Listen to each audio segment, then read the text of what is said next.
আসসালামু আলাইকুম। আজকে আমরা দেখব হচ্ছে মরফোলজিক্যাল অ্যানালাইসিস। ফার্স্টে আসি হচ্ছে মরফোলজিটা কি জিনিস। মরফোলজি বেসিক্যালি হচ্ছে একটা ওয়ার্ড কিভাবে গঠন হয় সেই নিয়মটাই হচ্ছে মরফোলজি। যদি আমরা মরফোলজির ডেফিনেশন দেখি, morphology is the study of word formation and how words are constructed from roots, prefixes, suffixes and inflections.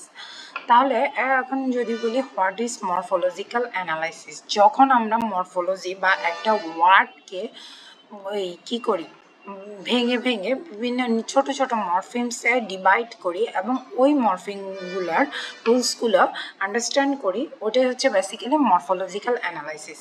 তাহলে ইজিলি যদি আমি মনে রাখতে চাই, মরফোলজিক্যাল অ্যানালাইসিস হচ্ছে একটা ওয়ার্ডকে ছোট ছোট মরফিমে ডিভাইড করা এবং ওই মরফিমগুলো কোনটার কী রুলস সেটা আন্ডারস্ট্যান্ড করা। তাহলে মরফোলজিক্যাল অ্যানালাইসিসের যদি ফর্মাল ডেফিনেশনটা দিই, morphological analysis is the process of breaking a word into its morphemes and understanding their rules. এখানে root wordটা কি, what is the root of this word, what prefix or suffixes does it have। এখন যদি আমরা একটা এক্সাম্পলের মাধ্যমে দেখি, আমি একটা এখানে ওয়ার্ড নিলাম আনহ্যাপিনেস।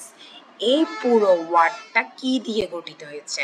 আনহ্যাপিনেস, মানে তিনটা ছোট ছোট ওই মরফিম দিয়ে একটা ওয়ার্ড গঠন হয়েছে। এই ওয়ার্ড গঠনের ফরমেশনের এই ফর্মুলাই হচ্ছে বেসিক্যালি মরফোলজি।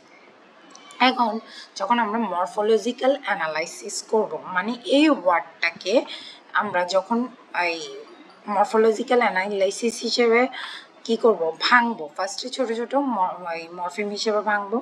এই আনটাকে কি আর ভাঙা যায়? ভাঙা যায় না। ইউএন দিয়ে একটা মরফিম, হ্যাপিনেসের থেকে হ্যাপিটা একটা মরফিম, নেসটা আরেকটা মরফিম। এই যে আনহ্যাপিনেস, এই তিনটা ওয়ার্ড মিলে একটা, এই তিনটা মরফিম মিলে একটা ওয়ার্ড গঠন হয়েছে। এখানে আন হচ্ছে প্রিফিক্স, হ্যাপি হচ্ছে রুট নোট এবং নেস হচ্ছে আমার সাফিক্স। এই যে প্রিফিক্স, রুট ওয়ার্ড এবং সাফিক্স বোঝার যে নিয়মটা একটা ওয়ার্ড থেকে, ওটা আমরা মরফোলজিক্যাল অ্যানালাইসিসের মাধ্যমে বুঝতে পারি। That's all, thank you.